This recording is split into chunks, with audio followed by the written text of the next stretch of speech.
Hey guys, welcome back to another episode of Federico Talks Watches. Today I'm once again joined by my operations director, Jonathan Hotchman, who is one of our in-house vintage watch geeks and a big lover of particularly Omega Seamasters.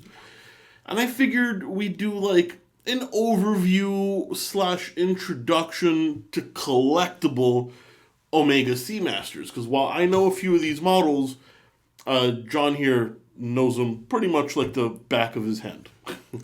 What do you think, bud? We can start off with a couple of models that I think are definitely worth collecting. Well, before we do that, we have to do the wristwatch check. Oh, of course. Now, I'm wearing the Panerai radio mirror, which I noticed I forgot to add to the state of my collection, but that was because it was being serviced. So when I was shooting that video, I totally forgot. What about you? Well, of course, I'm wearing vintage Omega 165024 Seamaster 300. There we go. And on that note, guys, if you want to check out some cool watches, DelrayWatch.com, link in the description below. We actually have a few Seamasters for sale at this moment. Maybe even a couple that are related to ones on the list we're going to talk about. Yeah. But yeah, take it away for now. Sure. So, first one is the Ploprof, the 600, the vintage one. I love that watch. Yeah, came out in 71. Crown's on the other side. You have to have a push button to activate the bezel, so there's no way to accidentally... Now, this one, correct me if I'm mistaken, Sure. right? Because you're the history buff, I'm not. This was competing with the Sea Dweller. This was like purpose built. This is actually really before the Sea Dweller. Okay.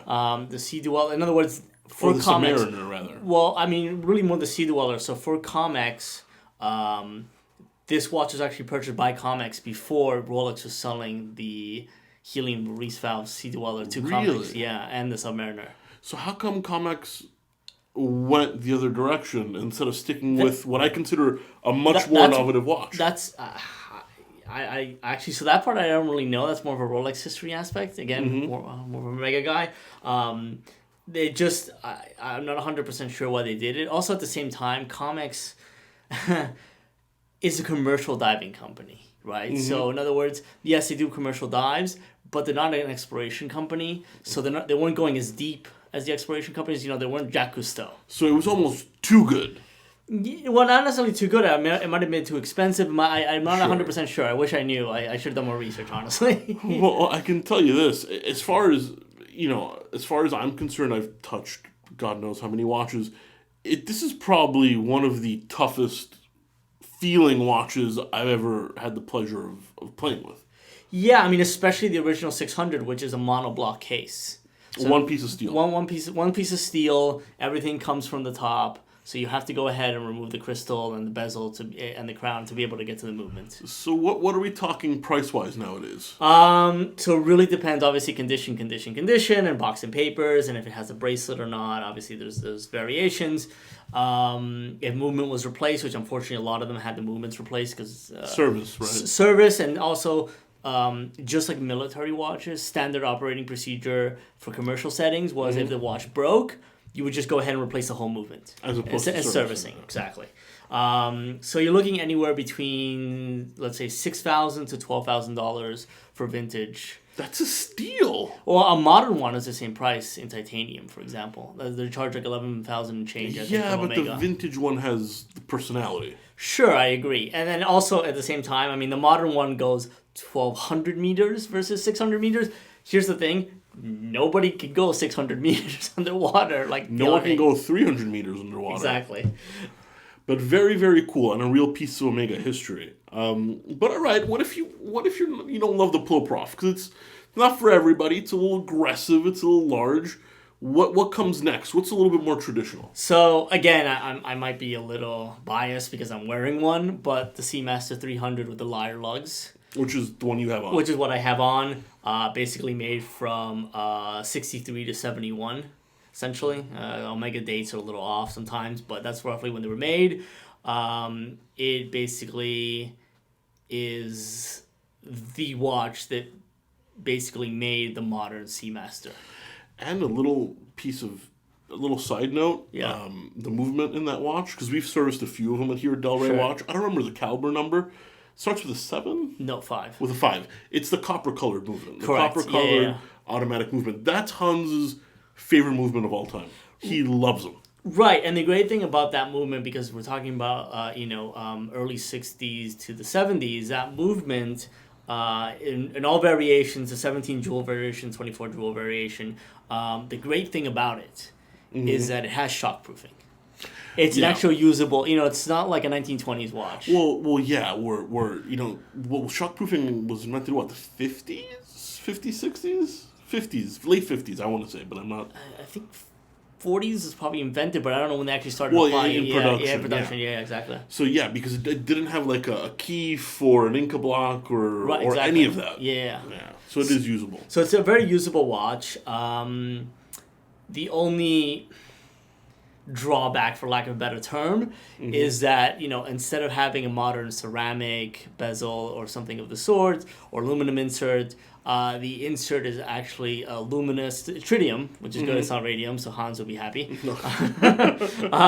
But unfortunately, they do tend to fade, and they do tend to sometimes crack a little bit. Mine's not a perfect either. But it is a very nice one. Yeah, it's in really nice condition, but it's, to get like a perfect one is very, very hard. Well, condition on these is getting harder every day. We've only sold, I think, one at Delray Watch, and... I mean, we got a very pretty penny because it was a particularly nice example. And you had a bracelet. And you had an original bracelet. Well, what do prices on these go for? So, again, really depends. The variations are more than the Ploprof. They're just different bezel variations, different dials. These were sold to the military. So sometimes you have, for example, the Canadian Air Forces had a special one where it had no hash marks. Okay. That's a very, but it's made just for the Canadian forces. You have, the ones with the large triangle are worth more, even the civilian versions. The ones that large triangle, they were sold to military forces are worth more. There's date and no date There's date and no date, yeah. I mean, we can talk about reference and stuff. But basically, there's date and no date. Military ones had both date and no date, depending on which military it was. So you're looking anywhere. Are you sitting down? I'm sitting down. Between $5,000 for, again, not that good of a condition, to about $100,000 for military. So 5 to 100. Okay, what would you say if one of our viewers wanted to buy a nice example, no bracelet, most people wear them on NATOs, so head only, nice example, fully original, one you would be happy to wear. What price point are we talking about? Probably around 8 or 9. Something of the sort. I think that's something where somebody would be happy. With again, like one like mine, like a 165024 with no military heritage. No date, no military heritage. Other than the fact that I just want to mention in passing, there are documentation, and we'll put it up. The Ministry of Defense in England has specifications where they were asking exactly what watches they wanted, and literally the watch pictured is a large triangle Seamaster 300. It literally, with the lyre lugs and everything, it literally looks like it. Did they go Tudor in the end? No. Well, they use Tudor. They use Rolexes as well. There were Rolexes. There were mill subs that were used by the Ministry of Defense. However, the request was made using a picture. And there are completely verified Omega Seamaster 300s that were used by the Ministry of Defense, by the British Armed Forces. Very cool. Yeah. All right. Well, moving along, we have one that I recognize here. Well, why don't you go ahead? Sure. So basically, more of the modern. Again, modern is relative. It depends when you want to use a cutoff date for vintage. But you basically have the Seamaster 300Ms, the professional ones that are the quote-unquote James Bond watches, right? So we're talking early to mid-90s. Yeah, 95, basically. I've owned one of these. I love it. And believe it or not, there's still, I mean, I don't want to skip directly to price, but I remember when I bought mine, it was $1,200 like 5 years ago. Now, you can't really find a nice one under like $2,000 and change. They've almost doubled. Almost doubled in value. Yeah, so, I mean, again, depends on condition, depends on box and papers. But we're talking about a quartz watch. Now, on the plus side... Well, they also make the automatic version. Well, we'll get to that in a second. Yeah, of course. So this is just basically, if you want the first James Bond Omega worn, movie-worn watch, it's the GoldenEye watch, which is quartz. Now, on the plus side, it will last 42 months. So it has a very long life. It's, I'm looking at the plus side because it's quartz. It's a very nice knock-around watch. If you just love your Omegas and you don't want a G-Shock and you want something you can beat around a little bit, it's a good choice. Yeah, it's a great choice. And then the one you were mentioning, the automatic one, was actually used in Tomorrow Never Dies and The World Is Not Enough.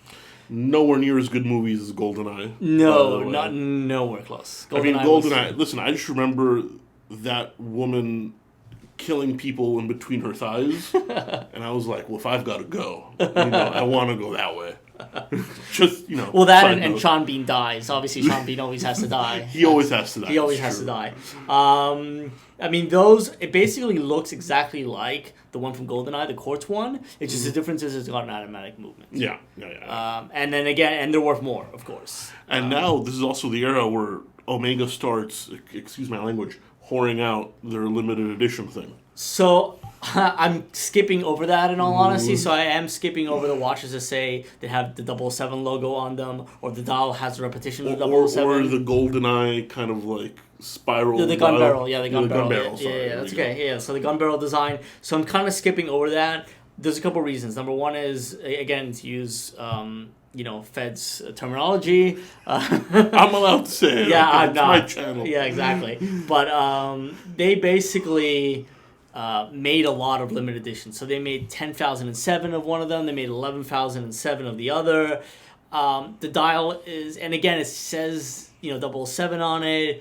It's not, at least the gun barrel is just a design. It doesn't actually say 007 or have a repeating 007. So I think they're cool, but it's also cheesy. Yeah, exactly. So I kind of skipped over that, and I went to... It's not a vintage one. Obviously, it's modern because it came out in 2015. But it's a Spectre watch. Oh, yeah. Those are very expensive. They're expensive now. They're worth more than retail. It's great because it actually harkens back to the original 1957 Seamaster. Right? So, in other words, the first, quote-unquote, professional Seamaster. Sure. It's got a lollipop hand, which is always, a rare thing for an Omega.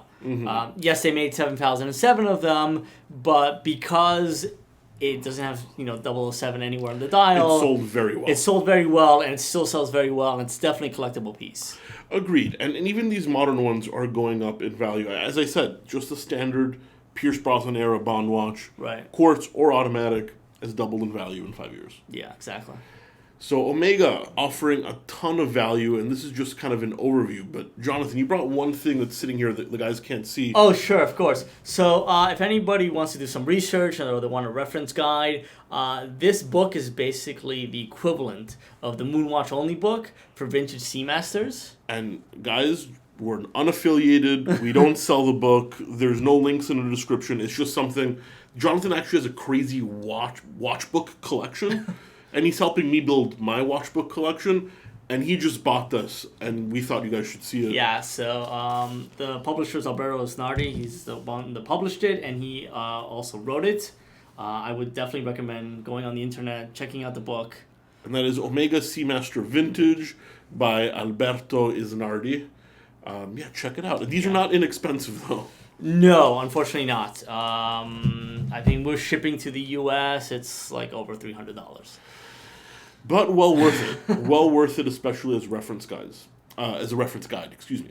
Anyway, guys, that's it for today. I want to thank Jonathan for lending us his expertise. There's no way I could have... I'm not a reference number guy. I'm more of a tangible kind of experience guy, but that's why we try and bring the best on board here at Delray Watch. I hope you guys enjoyed it. Please leave your love in the comments section below. Give us a thumbs up, and don't forget to subscribe. Jonathan, thanks so much, man. Absolutely.